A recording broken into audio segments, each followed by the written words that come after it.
안녕하세요, 여러분. 우리나라 65세 이상 인구 비율이 곧 20%를 넘는다. 이제 뭐 새삼스러운 얘기도 아니죠. 네, 정말 빠르게 늘고 있죠. 근데 이게 바로 수술실 풍경을 바꾸고 있다는 겁니다. 노인 환자 수술이 정말 많아졌어요. 맞아요. 그래서 이분들 마취 관리가 훨씬 중요해졌습니다. 젊은 환자들보다 수술 후에 합병증이 한 3배에서 5배까지도 높다고 하니까요. 와, 3배에서 5배요? 그냥 어르신이니까 하고 넘길 수준이 아니네요, 정말. 그렇죠. 그래서 오늘 저희가 좀 깊게 파헤쳐볼 주제가 바로 이 노인 마취, Geriatric Anesthesia입니다. 단순히 나이가 많다, 이게 전부가 아니거든요. 그쵸. 뭔가 다른 점이 있겠죠? 네, 노화에 따른 생리적인 변화들, 또 약물 반응이 어떻게 다른지, 수술 전후 관리는 뭘 신경 써야 하는지 이런 핵심들을 밀러나 마취통증의학 교과서 같은 자료들 바탕으로 좀 실용적인 얘기를 나눠보려고 합니다. 좋습니다. 딱딱한 교과서 읽기가 아니라 진짜 임상에서 바로 써먹을 수 있는 그런 통찰력 기대되는데요. 네, 그러길 바랍니다. 시작하기 전에 그 두 가지 대원칙은 꼭 기억하고 가죠. 첫째, 모든 장기의 기능적 예비 능력, 그 functional reserve가 점점 떨어진다. 네, 점진적으로 감소하죠. 둘째, 노화 속도는 사람마다 너무 다르다. 그래서 달력 나이, chronological age, 이거보다 생리적 나이, biologic age가 훨씬 중요하다는 거. 정확합니다. 그 두 가지가 기본이죠. 자, 그럼 이 렌즈로 한번 봅시다. 신경계부터 시작해볼까요? 뇌가 좀 작아진다는 건 아는데, 구체적으로 마취에는 어떤 영향을 주죠? 헬심은요, 전반적으로 마취제에 대한 민감도가 올라간다는 겁니다. 아, 민감도 증가? 네, 뇌 크기 자체도 줄고 특히 회백질 신경세포가 줄어들고 신경 전달 물질도 변하고요. 그래서 그 흡입 마취제 농도 지표인 MAC 값 있잖아요. 네, MSC. 그게 40세 이후로 10년마다 약 6%씩 꾸준히 감소해요. 6%나요? 꽤 큰데요? 그렇죠. 근데 또 흥미로운 점은 블러드 브레인 베리어, 그 BBB 기능 자체는 유지가 된다는 거예요. 그래요? 그럼 약물 총과는 비슷하다는 건가요? 네. 그래서 예를 들어 타이어펜탈이나 에토미데이트 같은 약들은요. 뇌 자체의 민감도는 크게 변하지 않는데 분포 용적, VD라고 하죠. 이게 줄어드니까 결과적으로는 투여량을 줄여야 하는 거죠. 아하, 그렇군요. VD 감소 때문에 척수나 경막의 마취도 더 민감해진다고 들었어요. 네, 맞아요.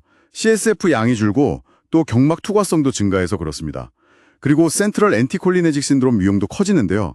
이때는 글라이코피롤레이트가 BBB를 덜 통과하니까 아트로핀보다 좀 더 유리할 수 있겠죠. 네, 고려해볼 만하네요. 자, 다음은 심혈관계. 아까 펑셔널 리저브 감소가 핵심이라고 하셨는데 심혈관계는 뻣뻣해진다, 스티피니스. 이게 키워드 같아요. 맞습니다. 혈관도 그렇고 심장 자체도 탄력이 떨어져서 뻣뻣해지죠. 이게 결국 수축기 혈압, SBP를 올리고 좌심실비대, LVH로 이어지기 쉽고요. 그럼 결국 이원기 기능장애, 다이아스톨릭 디스펑션 위험이 커지겠네요. 정합합니다. 그래서 수액 관리가 정말 까다로워져요. 조금만 과해도 폐부종 오고 부족하면 혈압 뚝 떨어지고. 와, 정말 외줄타기네요. 그렇죠. 심방 수축, 그 ATRIAL 퀵에 대한 의존도도 훨씬 커지고요.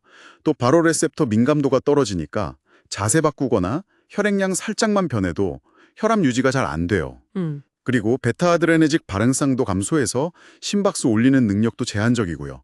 그러니까 마취 유도할 때 혈압이 훅 떨어질 위험이 더 큰 거죠. 전반적으로 혈액학적 변동성이 매우 커진다. 이게 핵심입니다. 아, 심정이 예전 같지 않으니 폐도 그럴 것 같은데요. 폐탄성이 줄어드는 건 알겠는데 폐 수능도, 컴플라이언스는 자료마다 말이 좀 다르더라고요. 증가한다, 감소한다. 아, 네. 그게 약간 혼동될 수 있는데 교과서마다 조금씩 표현이 다르긴 해요. 폐 자체의 탄성은 줄어서 폐 수능도는 증가할 수 있는데 흉벽의 수능도는 명확히 감소하거든요. 아, 흉벽이 문제군요. 그렇죠. 그래서 전체 호흡기계 수능도는 크게 변하지 않거나 약간 감소할 수 있다 이렇게 보는데 임상적으로 더 중요한 건 잔기량, RV하고 폐쇄용량, 클로징 커패시티, CC가 증가한다는 거예요. 클로징 커패시티 증가. 이게 왜 중요하죠? 이게 기능적 잔기용량 FRC보다 커지기 쉬워져서 그래요. 그럼 숨을 내쉴 때 작은 기도들이 미리 닫혀버리는 거죠. 아, 그래서 공기가 폐포까지 잘 못 가고 VQ 미스매치가 생기는 거군요. 네, 바로 그겁니다. 저산소증의 주요 원인이 되죠. FEV1 감소나 호흡근 약화, 기침 반사 저하 같은 문제들도 다 합쳐지고요. 그래서 마취 전에 산소화, 프리옥시저네이션을 훨씬 더 충분히 길게 해야 하는 거고, 마취제의 호흡 억제 효과에도 더 취약하고, 폐렴이나 흡인 위험도 당연히 높고요. 네, 맞습니다. 다 연결되는 거죠. 자, 콩팥 기능도 빼놓을 수 없죠. GFR 감소는 뭐 기본인데. 근데 시름 크레아티닌 수치는 정상일 수 있다면서요? 그게 함정이라고. 맞아요. 근육량이 같이 줄어드니까 크레아티닌 생성 자체가 줄어서 수치는 정상 범위에 있을 수 있어요. 그래서 크아 수치만 믿으면 안 되고 꼭 코크로프트 공식 같은 걸로 GFR을 추정해 봐야 합니다. 아, 그렇군요. 이게 중요한 이유는 역시 약물 배설 때문이겠죠? 신장으로 나가는 약들. 네. 예를 들어 판큐로니움 같은 근유원제나 일부 오피오이드 대사체들이 몸 밖으로 잘 안 나가고 오래 남을 수 있어요. 그래서 용량 조절이 필수적입니다. 간 기능도 비슷하겠네요. 간 크기나 혈류량 감소하면 대사 능력이 떨어질 테니까. 그렇죠. 특히 페이즈 1 대사, 사이토크롬 P45 시스템 기능이 떨어져요.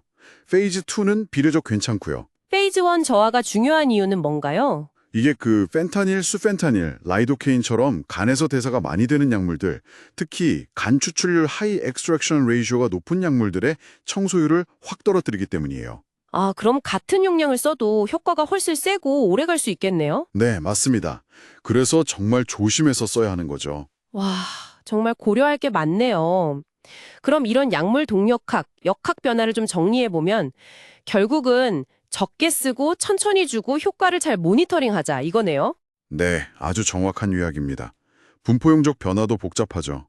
전체 체액량은 줄어서 수용성 약물은 초기 농도가 확 높아질 수 있고 반대로 체지방은 늘어나니까 지용성 약물은 몸에 축적돼서 작용 시간이 길어질 수 있고요. 단백 결합도 변한다면서요? 네, 알부민이 감소하니까 타이오펜탈 같은 삼성 약물의 프리프랙션, 즉 약효를 내는 유리형 분율은 증가할 수 있고 반대로 알파-1 애시드 글라이코프로테인은 증가하는 경우가 많아서 리도케인이나 오피오이드 같은 염기성 약물의 프리프랙션은 오히려 감소할 수도 있어요. 와, 진짜 복잡하네요.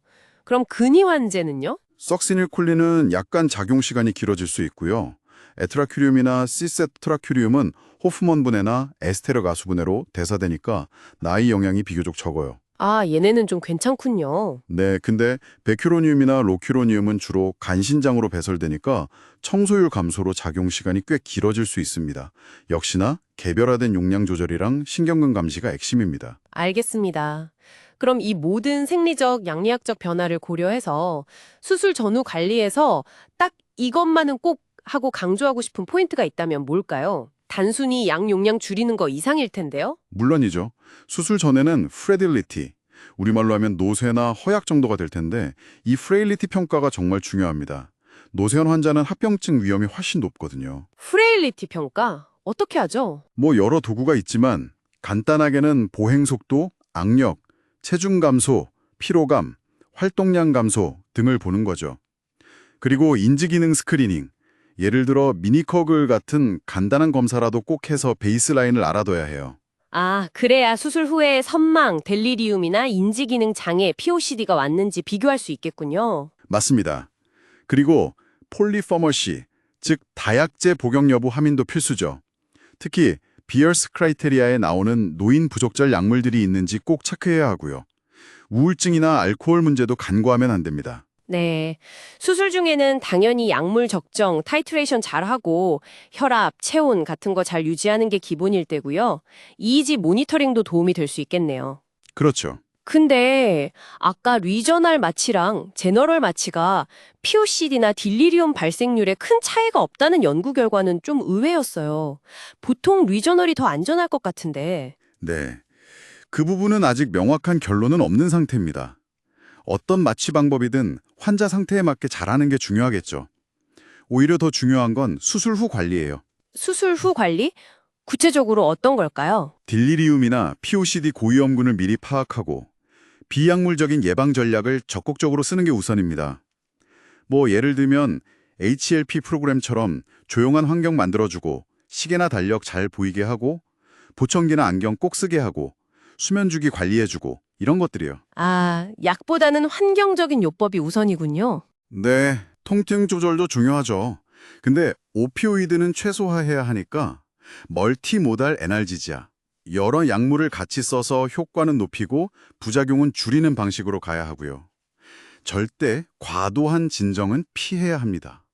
폐합병증 예방 노력도 당연히 계속해야 하고요. 결국 노인 맞춤은 그 환자 개개인의 기능적 예비 능력 감소 정도와 개인차를 얼마나 깊이 이해하고 거기에 맞춰서 접근하느냐에 달린 거군요. 정확히 그렇습니다. 단순히 정해진 레시피대로 하는 게 아니라 정말 그 환자만을 위한 맞춤 마취가 필요한 거죠. 생리적 변화와 약물 반응의 차이를 종합적으로 꿰뚫어보고 최적의 계획을 세우는 것, 그게 노인 마취의 정수라고 할 수 있겠습니다. 자, 오늘 이야기 슬슬 마무리할 시간이네요. 여러분께 마지막으로 이 질문을 한번 던져보고 싶습니다. 다음에 노인 환자를 만나셨을 때 그분의 주민등록증에 적힌 나이 너머에 있는 진짜 생리적 나이와 얼마 남지 않은 기능적 예비 능력을 파악하기 위해 얼마나 더 노력하시겠습니까? 좋은 질문이네요. 수술 전 평가에서 이 숨겨진 정보를 찾아내려는 여러분의 그 작은 노력이 어쩌면 환자의 수술 후 회복과 예후에 정말 큰 차이를 만들 수 있거든요. 한번 진지하게 생각해 보시면 좋겠습니다. 오늘 저희 이야기가 여러분의 임상에 작은 영감, 신선한 자극이 되었기를 바랍니다.